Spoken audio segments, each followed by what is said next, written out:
Abra sua Bíblia no livro de Números 14. Também vou dar uma pausa, até porque ler ele todo e voltar para a gente refletir em algumas coisas vai ficar muito pesado. Então eu vou lendo, à medida que eu for lendo, eu vou saltando alguns pontos e a gente vai pensando sobre o que Deus tem para nós. Eu queria pensar em você sobre a pequenez da nossa fé diante das grandes coisas que Deus nos tem chamado a fazer. A pequenez da nossa fé diante das grandes coisas que Deus tem nos chamado. Ok? Então, toda a congregação levantou a voz e gritou. E o povo chorou naquela noite. E todos os filhos de Israel murmuraram contra Moisés e Arão, e toda a congregação lhes disse: antes tivéssemos morrido na terra do Egito, ou tivéssemos morrido neste deserto. Por que nos traz o Senhor a esta terra para cairmos à espada? Nossas mulheres e nossos pequeninos serão por presa. Não nos seria melhor voltarmos para o Egito?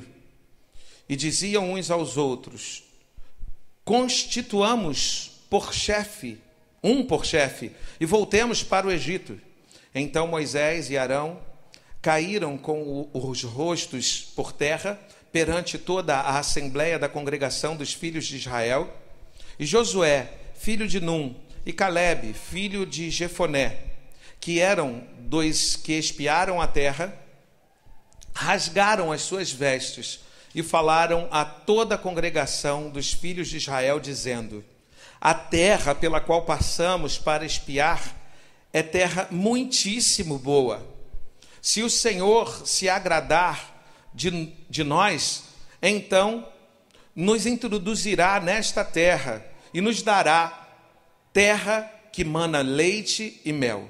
Tão somente não sejais rebeldes contra o Senhor e não temais o povo desta terra, porquanto são eles nosso pão. Retirou-se deles a sua defesa, e o Senhor está conosco, não os temais. Aí vamos saltar um pouquinho e vamos ver o que aconteceu. Melhor, vamos então para o 26. Saltar bastante aqui. Mas antes de saltar, eu vou desenhar um pouquinho do pano de fundo, ou do contexto do que a gente está lendo aqui. Um contexto muito conhecido, uma história muito conhecida da Bíblia, onde Israel está prestes a entrar na terra prometida. Os hebreus estão prestes a entrar, Israel agora, já as tribos constituídas, e eles estão prestes a entrar na terra prometida. Espias são mandados para avaliar a terra que então eles possuirão. E eles ficam ali 40 dias, espiando a terra. E chegam à conclusão de que a terra é riquíssima, e que a terra corresponde de fato àquilo que Deus havia prometido a eles. Voltam de lá com frutos muito agradáveis a eles na época, e o destaque é um cacho de uva que é preciso que 2 pessoas se juntem para carregá-lo. Então, olha que coisa tremenda, né? A terra é narrada como uma terra farta, e Deus já havia concedido ao povo algumas, não poucas, batalhas, aonde o povo saiu vitorioso contra exércitos muito maiores do que ele. E agora, mais uma vez, eles teriam que encarar o desafio de estar em batalha com um povo, muito provavelmente teriam que estar em batalha com um povo muito mais poderoso do que eles. E aqueles espias, à exceção de Josué e Calebe, voltam e fazem então a narrativa que nós ouvimos, contrariando a narrativa anterior dos seus colegas que foram juntos, que disseram que a terra era tão terrível, que aos olhos daqueles homens nós somos como gafanhotos. Eles se diminuem, eles se desprezam. Eles não perguntaram para ninguém. Eles estiveram espiando aquela terra e eles chegaram às suas conclusões sobre si e chegaram às suas conclusões do que os outros achavam deles. E por conta disso, narravam também que aqueles homens eram gigantes. Eu fico imaginando que a mesma baixa autoestima faz com realmente que as coisas se agigantem. Né? E mesmo assim, há uma história muito interessante como exemplo para a gente, que é a de Davi, que também se levanta contra um gigante e o gigante cai. Então a gente sabe que Deus pode fazer. E eles também sabiam, porque tantas outras, sem ser essa de Davi, tantas outras experiências aquele povo passou. Não lhes foi narrado, não. Eles viveram grandes coisas com o Senhor. E agora estavam ali murmurando e dizendo, vamos instituir outro líder e vamos voltar para o Egito com esse líder que a gente instituir. E aí Moisés toma a fala e faz a defesa que a gente ouviu aqui. Vamos lá. Eles rasgam suas vestes, eles se indignam com o que estão ouvindo. Eles se indignam com o que eles estão ouvindo. Não é possível que a gente recebe uma promessa, e eu vou tentar aqui me fazer Josué e tentar entender o coração de Josué. Não é possível que a gente receba a promessa de uma terra que mana leite e mel, e vocês querem tomar posse dessa terra com mais facilidade do que todos os lugares onde nós passamos e fizemos domínio, e fizemos morada, e no deserto a gente já encarou outros inimigos. Vocês acham que a gente vai ser mandado para uma terra que mana leite e mel e não vai ter ninguém lá? Uma terra que mana leite e mel é uma terra de desinteresse das pessoas? Não, um lugar de interesse. Muito provavelmente o Senhor nos prometeu algo que é interesse nosso, mas é interesse dos outros também. Mas Ele nos prometeu, então Ele nos dará. Esse era o coração de Josué, esse era o coração de Calebe. Não importa, eu sei que isso é desafiador, mas Deus nos dará. Se Ele prometeu, Ele nos dará. É isso que encheu o coração deles. Eu saltei, vou pular no 16, mas a resposta de Deus, das coisas que me destacam aos olhos lendo, a resposta de Deus foi o seguinte: 10 vezes vocês já fizeram isso comigo. Deus contou, irmãos. A gente pensa que Deus não tem limite. Deus contou. E falou aquele povo assim: 10 vezes vocês murmuraram desta maneira contra mim. 10 vezes. Sabe que coisa terrível? O nosso Deus é terrível. Ele é terrível. Ele é amável. Ele é justo. Ele é bondoso. Mas Ele é terrível. E Ele é Senhor de todas as coisas. E é Ele quem ordena todas as coisas. E quando chegou na 10ª vez, Ele disse assim: 10 vezes. Me lembra muito meu pai. Meu pai me batia pouco. Pouco mesmo, acho que umas 3 vezes na minha vida. Mas batia bem. Batia pouco, mas batia bem. É sério. E eu não estou estimulando ninguém a bater como ele me batia, não, tá? Mas fez muito bem a minha vida também. Então, não sei como é que é teu filho, eu sei como eu era, né? E aí, ele batia bem. Ele guardava um eletroduto. O pessoal conhece eletroduto? Eletroduto é um cano preto, né, que a gente bota em obra para passar, né? Ele guardava num lugar estratégico da casa. Aquele lugar, para mim, era fantasmagórico, né? Qualquer movimento naquela direção, eu sabia que era um negócio terrível que ia acontecer. E alguns pais naquela época tinham essa mania. Mãe, há um tempo atrás, era mais comum pais disciplinarem o filho com castigos não, mas com punições físicas. Tapinhas, batir, surra, pegar o chinelo, esquentar o bumbum, né? Eu sinto saudade dessa época, confesso. Porque vejo uma grande diferença em espancar um filho e corrigi-lo. E a Bíblia fala sobre correção. Interessante que a maioria dos psicólogos que mais ou menos há 1, 2 décadas atrás defendiam o não tapinha, hoje voltam atrás quando enxergam a sociedade e o que a sua influência gerou nessa sociedade. Filhos atrevidos, que não respeitam ninguém, que não têm limite. Eu fico com a Bíblia que diz que é para a gente disciplinar os nossos filhos com a vara. Meu pai gostava do duto, mas minha mãe da vara. Tinha uma goiabeira lá de casa que eu amava aquela goiabeira, mas ao mesmo tempo era um drama para mim. Porque eu sabia que daquela goiabeira que me dava fruto, também vinha a vara que me pegava de vez em quando. Né? Mas eu sei que eu me tornei uma pessoa honrada. Glória a Deus por isso. Mas também pela ação dos meus pais que souberam me disciplinar, me dar limite, me colocar onde eu devia me colocar, me restringir naquilo que eu tinha que ser restringido. Né? Mas do meu pai, o problema não é o duto, né? Mas vou contar também, que vocês vão se alegrar com a minha miséria, mas tudo bem, né? Então, meu pai, ele normalmente era assim: Eu aprontava aquilo que não devia, e ele dizia assim, uma vez.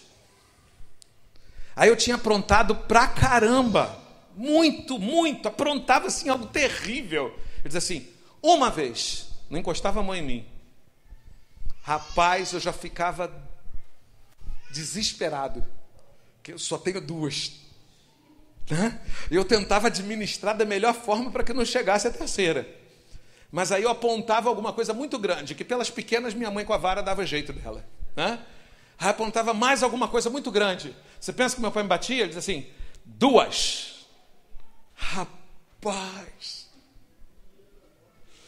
o Senhor, Até que eu aprontava de novo alguma coisa muito séria.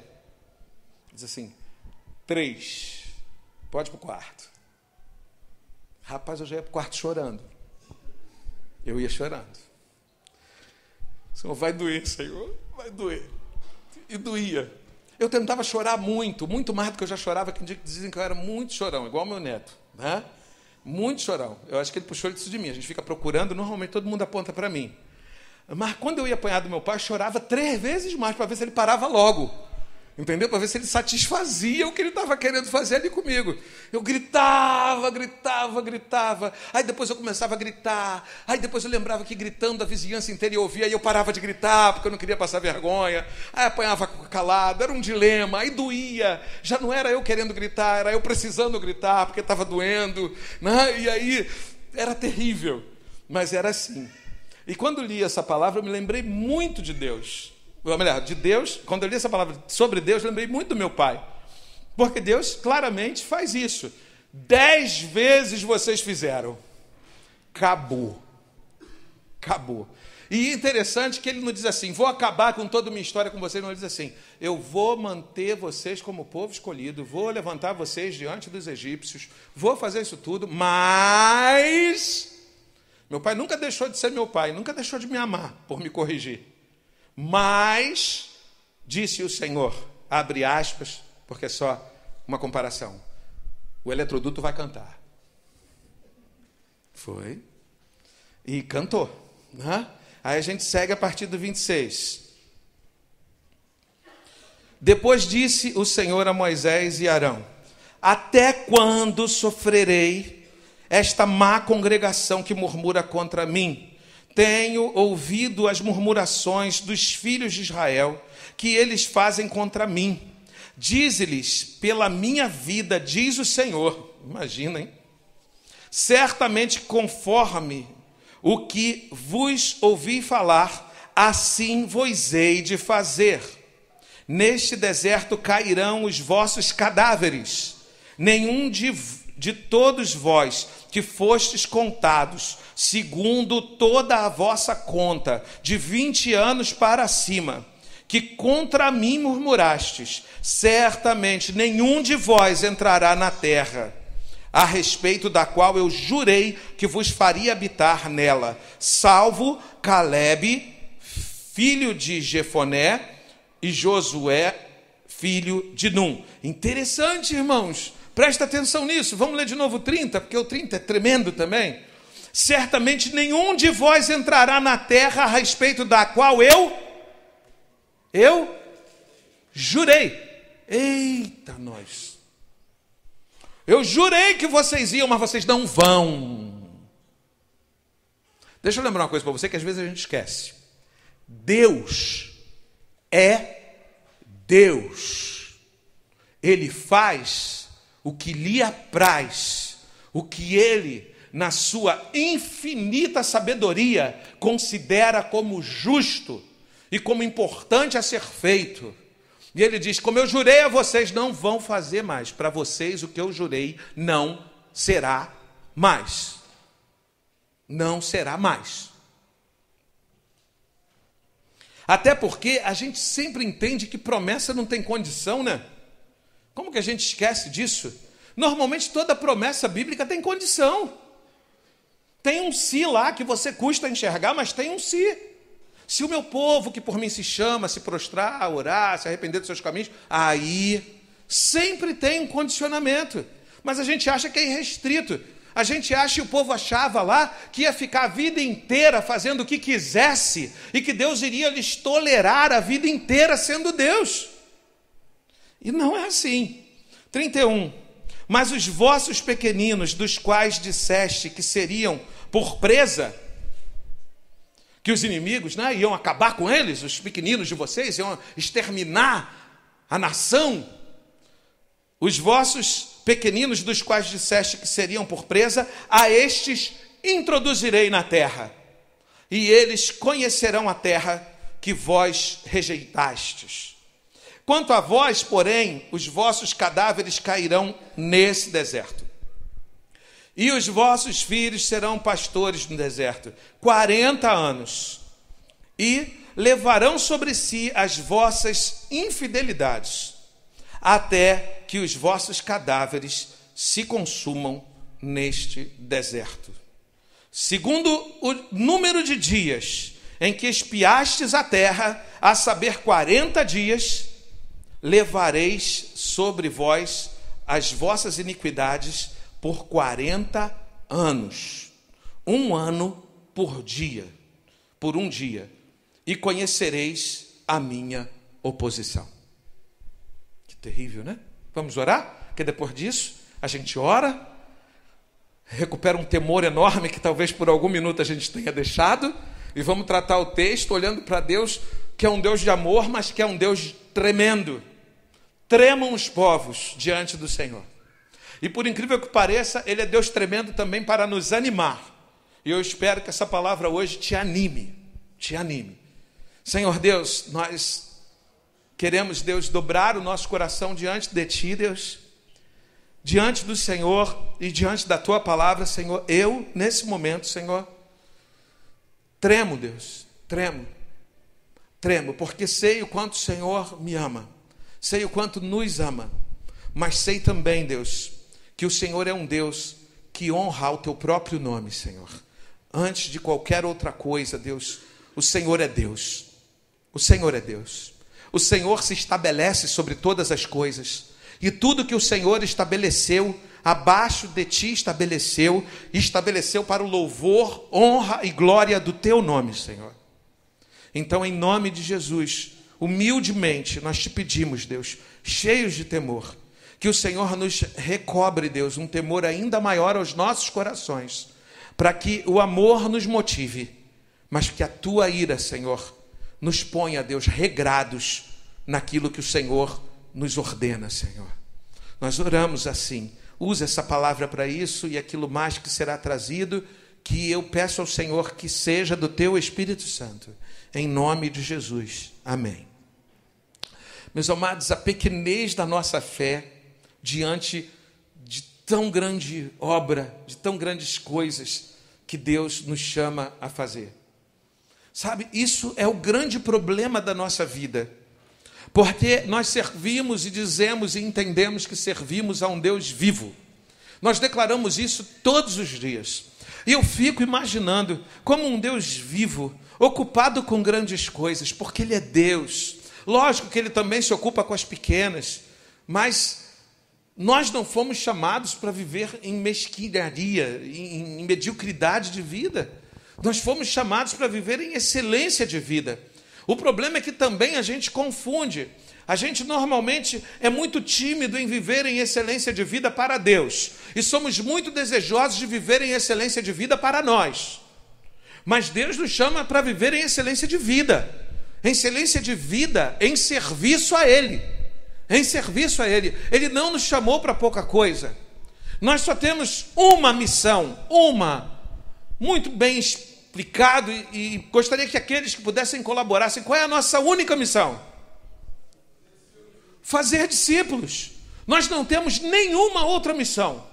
Nenhuma. Porque todas as demais operações do Senhor, a partir de nós, o serão pelo Espírito Santo dele sobre nós. Nós seremos tão somente intermediários disso.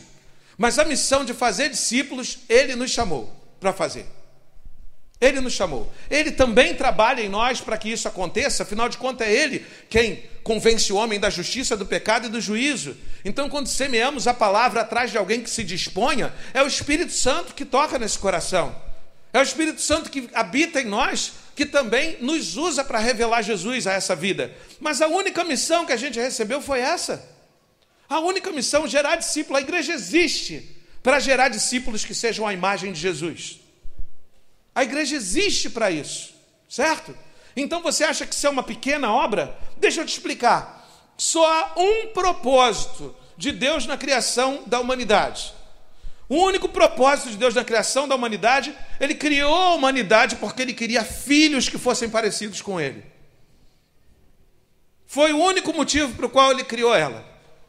Para gerar filhos. Criou o homem perfeito e disse, vai e enche a terra de homens como eu te criei, santos, irrepreensíveis em amor. Vai lá e enche.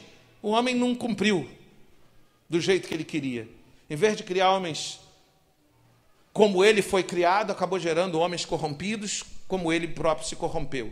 Mas o propósito de Deus sempre foi uma família de muitos filhos. Ou seja, a gente foi chamado e a gente foi comissionado em Cristo, porque Ele assumiu essa missão antes de nós, foi o primeiro a assumir essa missão, até porque Ele veio nos ensinar a fazer isso.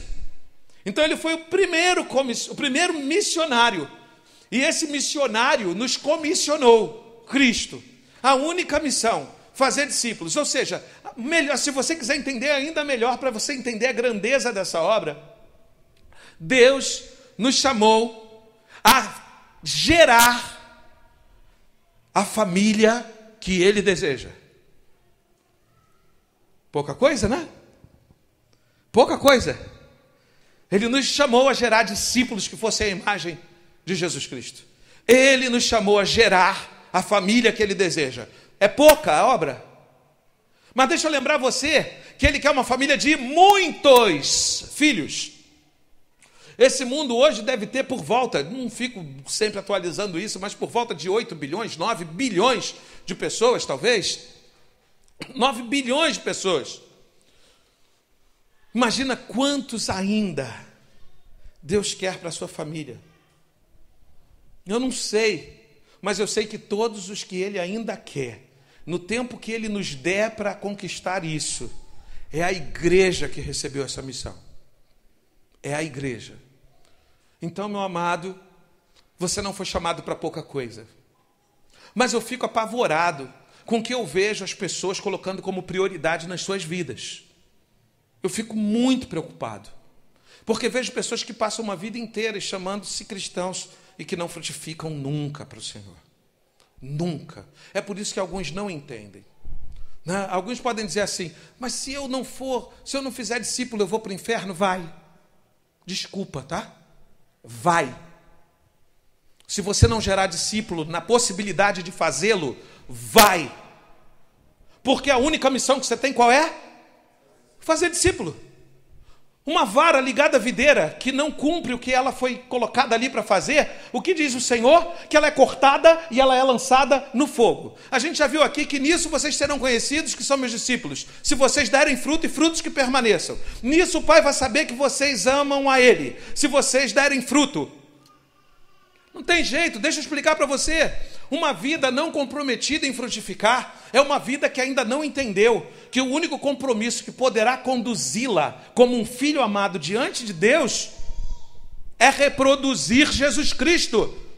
Porque Ele, o Cristo em nós, fazendo o que Ele faria, é a nossa única esperança de glória. Única esperança de glória. Então deixa eu falar um negócio para você, e espero que você não fique brabo comigo não. Eu espero que você diga assim, glória a Deus, a venda caiu. Porque não são os tempos sentados nessas cadeiras e nesses bancos que vão fazer você ir para o céu. É ser um crente fiel ao que você se comprometeu em ser. E você se comprometeu a ser igual a Jesus. E se você não se comprometeu, aí tu vai para o inferno mesmo. Mas se você se comprometeu e não cumpre, você vai para o inferno do mesmo jeito. Não é o fato da gente ser acolhido como filho que faz da gente filho. E eu não ia falar sobre discipulado hoje, hein? Mas não é o fato da gente ser acolhido na família que faz da gente filho, não. A adoção, para se concretizar, o filho tem que se render como filho ao pai. Então não confunda. A Bíblia fala que aqueles que são da igreja se tratam como irmãos, e você embarcou talvez, porque você é tratado como irmão, come o que o irmão come, bebe o que o irmão bebe. É tratado e chamado de irmão, mas o teu coração ainda não se dobrou a ser um coração parecido com o de Cristo. E aí você vai ser cuidado a vida inteira, mas não vai cuidar de ninguém. E você vai cuidar de pessoas, mas vai cuidar para o teu ego. Porque se você não gerar filhos na fé, discípulos maduros que sejam a imagem do Pai, então você ainda não entendeu nada. E se você fez aquele discípulo para limpar a alma, sabe qual é o discípulo para limpar a alma? É aquele que, igual você está soltando pipa, vem uma voada, cai na tua linha, você diz, parei. Não parou nada, a pipa caiu na tua linha, né? Então, se você conseguiu na vida um discípulo que você nem se esforçou, e aí esse cara é a tua desculpa para a eternidade que você frutificou, pô, tu vai para o inferno do mesmo jeito, cara. Porque a Bíblia diz que nisso seremos conhecidos que somos seus discípulos se dermos muito frutos. Significa que a gente tem que estar envolvido na obra de fazer discípulos, não é na obra de fazer um discípulo para justificar a minha condição de crente. É até vergonhoso. Sabe quando você faz alguma coisa para enganar o patrão, para enganar o pai, para enganar a mãe? Como é que você tem que fazer? Você te deu um trabalho, você tem que botar aqueles tijolos ali para dentro. Você sabe que você tinha tempo, que você tinha condição, que você tinha recurso, que você tinha força. Mas aí você pega 10, dá uma desculpa, para de carregar. O pai chega, você dá desculpa. Você acha que você está aprovado? Tá não. Você está reprovado. Está reprovado. Então não adianta a gente querer uma frutificação enganosa para livrar a nossa alma. Nós não fomos chamados para nos livrar do inferno. Nós fomos chamados para reconhecer o amor de Jesus e viver por ele a tal ponto que a consequência disso seja a eternidade com ele. Nós não fomos chamados para fugir do inferno.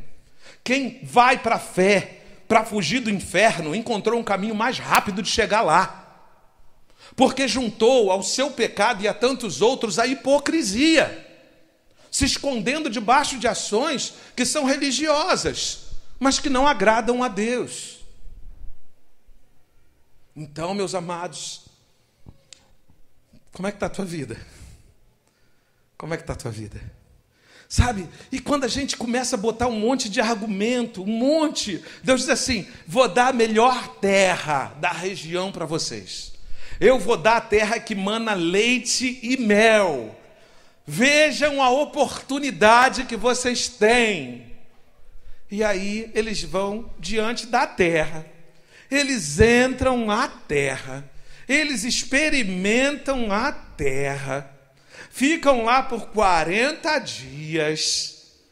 Eu acho que se eles dissessem essas palavras 40 dias antes, Deus tinha tratado eles de outra maneira.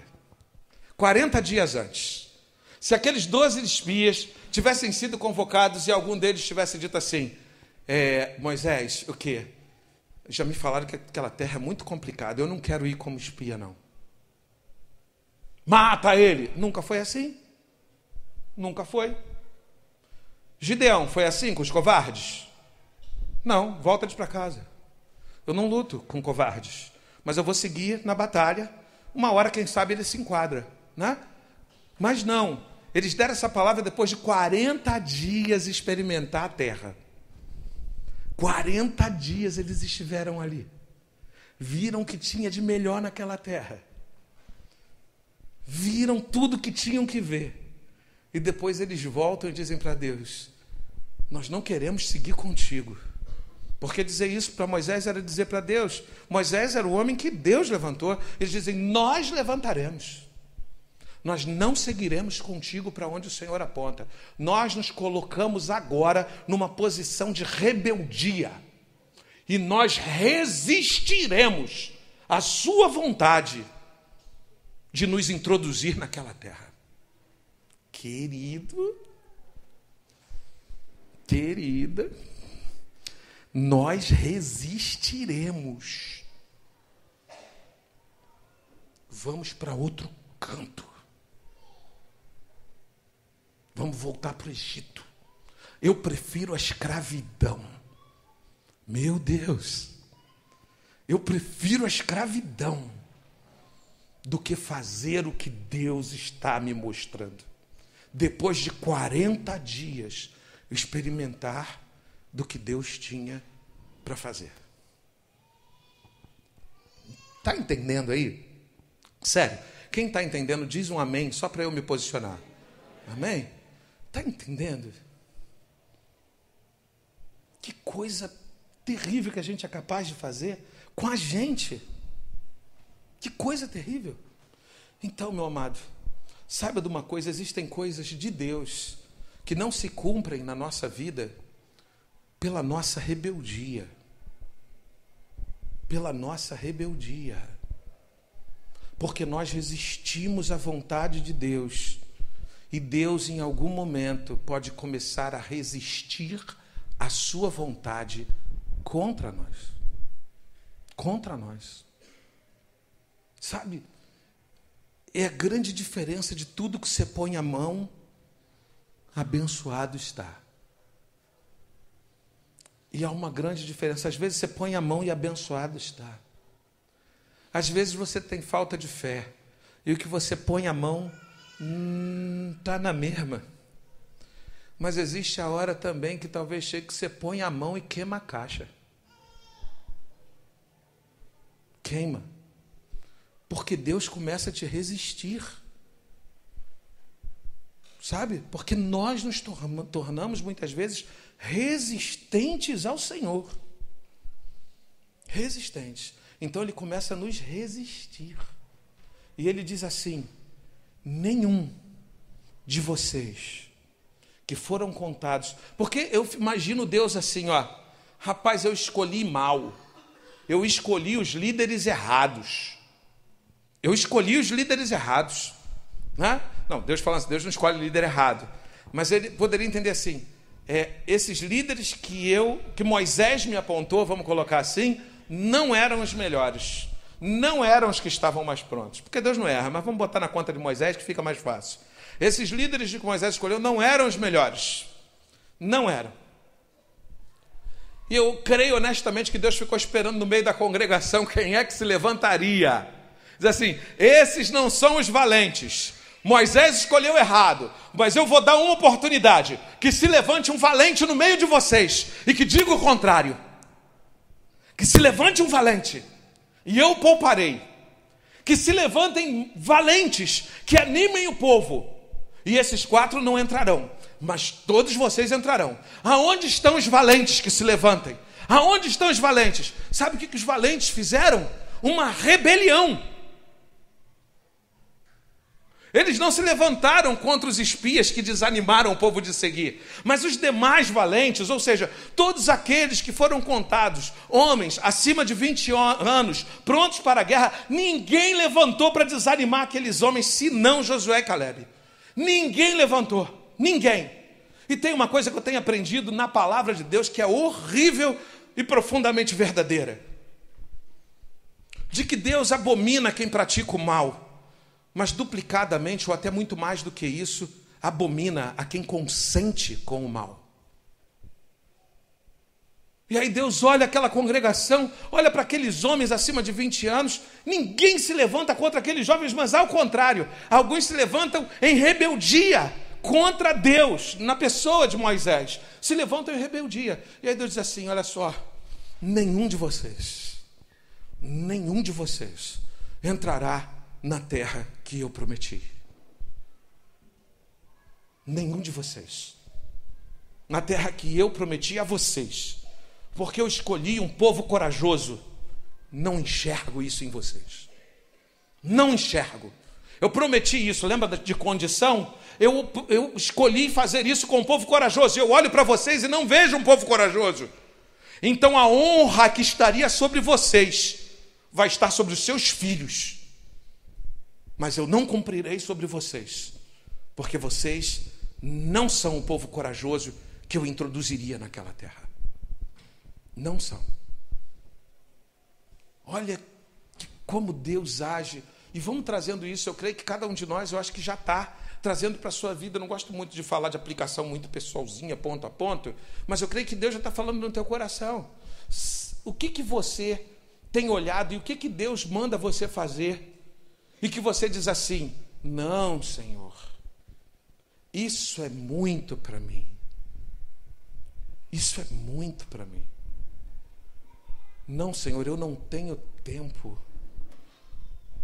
Eu tenho roupa para lavar.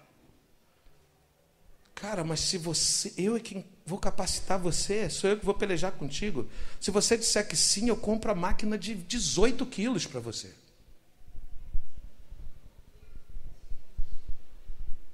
Eu só quero que você faça o que eu ordeno você fazer. Não, Senhor, eu estou cuidando das minhas coisas. Mas que coisas? Me diz se elas são preciosas. Senhor, eu estou cuidando... Não é isso, Ingrid? Eu estou cuidando do meu filho. Mas assim, então tá bom. Posso me dispor a levá-lo para te deixar livre?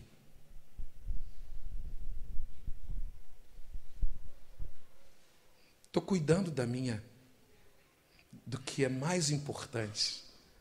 Mas não bastou o exemplo de Abraão para você? Que eu sou aquele que pede o que é mais importante, não importando o que seja? Sabe? Olha só. Até onde... Não, Senhor, eu não vou porque o inimigo é enorme, está sobre toda a terra. Não sou eu que vou mudar o mundo. Como não? Eu mudei o mundo inteiro por conta do meu filho e com o meu filho. E que não veio como um Deus, sendo Deus, veio como homem. E eu fiz o que fiz, e você está dizendo que você é insuficiente para fazer o que eu quiser com você, desde que você se disponha? Não, Senhor, não é comigo, não. Não é comigo, não. Sabe, o que mais Deus tem falado para você? Você pode ir para as questões menores. Você pode ir assim: ah, Senhor, eu não venci meu orgulho, eu não estou disposto a essa batalha de vencer o meu orgulho e pedir perdão ao meu irmão. Como é que é? Me falta coragem. Falta coragem? Que bom, porque na terra que eu conduzirei os meus filhos, os covardes não entrarão. Não entrarão. Então te levanta de onde você está e vai fazer o que você precisa com teu irmão agora. Porque, louco, hoje te pedirão a tua alma. O que tens para apresentar? O que tens? Hoje te pedirão a tua alma. O que tens para apresentar? Foi a reflexão que Jesus trouxe a alguns dos seus, que eu estou lhe reproduzindo aqui agora. Eu só vou levar aqueles que são corajosos o suficiente para viver aquilo que o meu filho viveria, em todas as circunstâncias. O que você está com medo de fazer? A gente está falando hoje sobre a pequenez da fé diante das grandes obras que a gente tem para fazer. E eu quero lembrar para você o seguinte: normalmente não existe grande obra que antes não tenha que ser vencida nas pequenas coisas. Não tem. Ninguém começa a construir um shopping pelo teto. Começa, Edmundo? Construir um shopping pelo teto? Cadê tu? Começa? Pelo teto. Por onde que a gente começa? Pela obra que ninguém vai ver, não é isso? Pela obra subterrânea, pela fundação, cavando buraco, fazendo aquilo que não está à vista, para que depois grandes coisas se manifestem para a glória de Deus. Eu não tenho coragem? Então arruma coragem e começa a limpar a eira que pode estar no teu coração, que pode estar na tua mente, que pode estar nas tuas práticas. Começa a limpar, porque Deus só vai fazer boas obras começando da fundação, que é Cristo em sua vida. e através da sua vida. Então, a sua pequenez de fé pode prejudicar a você a ponto de a vida do Senhor não poder repousar sobre você por conta da tua postura de pequenez. Você se acostumou com mediocridade? Perdoe. E eu não estou falando aqui, por favor, de novo. Ai, meu Deus, tem que lembrar sempre. Você não se acostumou com mediocridade, não é com dinheiro, diz infeliz, né? Com essa, às vezes, a gente tem que conviver mesmo. Tem prova que a gente tem que passar.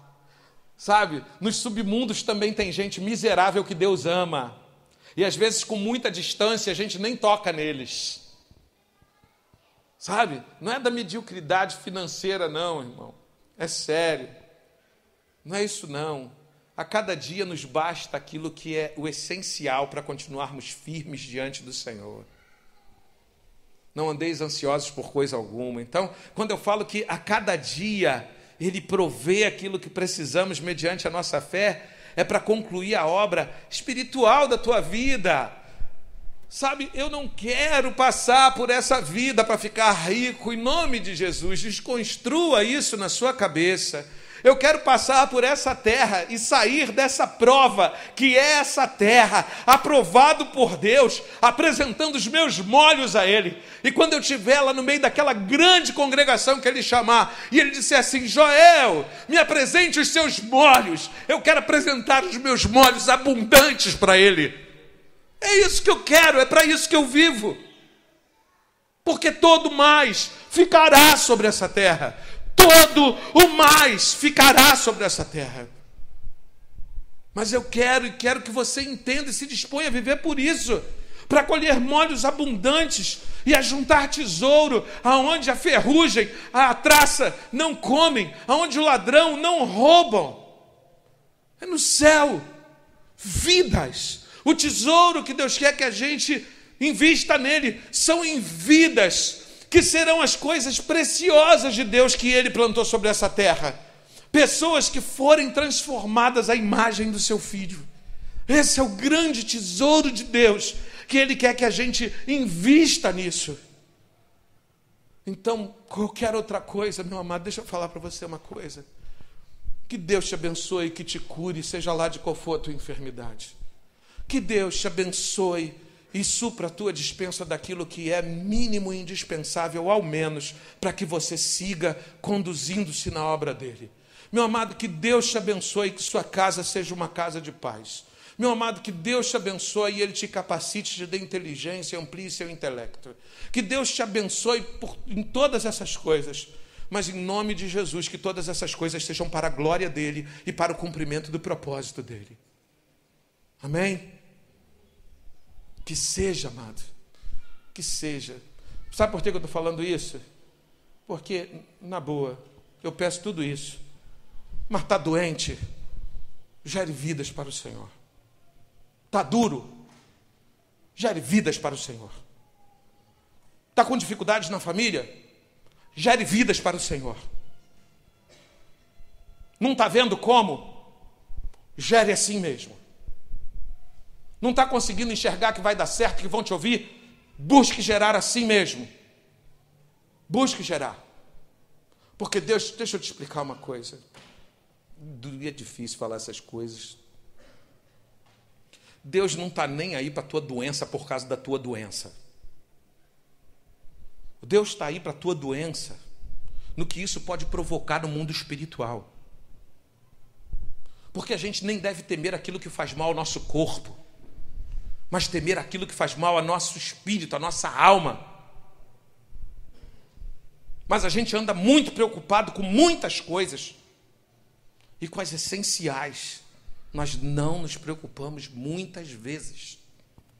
Muitas vezes. Meu amado, eu não sei quanto tempo eu tenho sobre essa terra. Eu não sei. Mas eu sei que eu quero ser acolhido por Ele em aprovação. Sabe? Então, quando eu vejo gente correndo para Jesus para ser curado, Jesus tinha propósito, lógico que por amor ele também curou, mas ele tinha propósito, o seu reino precisava ser conhecido, aquela terra tinha que ser arada espiritualmente pela pregação, mas o que ele queria era discípulos. Olhou a multidão e disse: não tem obreiros para cuidar deles como a filhos. Não tem. Sabe? Vamos ampliar nossa fé. Quero falar um pouco como igreja também. Quero aplicar isso à nossa vida como igreja para finalizar. Eu espero que ainda seja cedo. Ultimamente eu tenho dado sorte. Hoje eu não dei sorte nenhuma, está tarde a beça. Né? Então eu vou parar por aqui. Eu vou entender que o tempo é o meu limitador para a glória de Deus. Tá bom? Meu limitador espiritual. Mas pense, aplique você mesmo. A nossa vida como igreja. Temos vivido tantas coisas maravilhosas. Como dizia um grande filósofo brasileiro, né? Chico Buarque de Holanda, né? Tem os filósofos, cada país tem os seus filósofos, mas, né? E ele dizia que a gente não pode ficar, ou melhor, que alguns ficam na praça olhando a banda passar, cantando coisas de amor. Às vezes eu olho para algumas congregações e é exatamente isso que eu vejo. Servos de Deus avançando, progredindo, frutificando, e outros esperando a banda passar e dizendo: quando será a minha hora? Que Deus abençoe você profundamente e que você possa romper com toda a mediocridade espiritual e que você possa avançar para aquilo que Deus tem proposto para a tua vida e para as nossas vidas, que não é outra coisa senão honrá-lo, vivendo de forma digna e gerando pessoas que vivam de forma digna ao sacrifício de Jesus. Amém?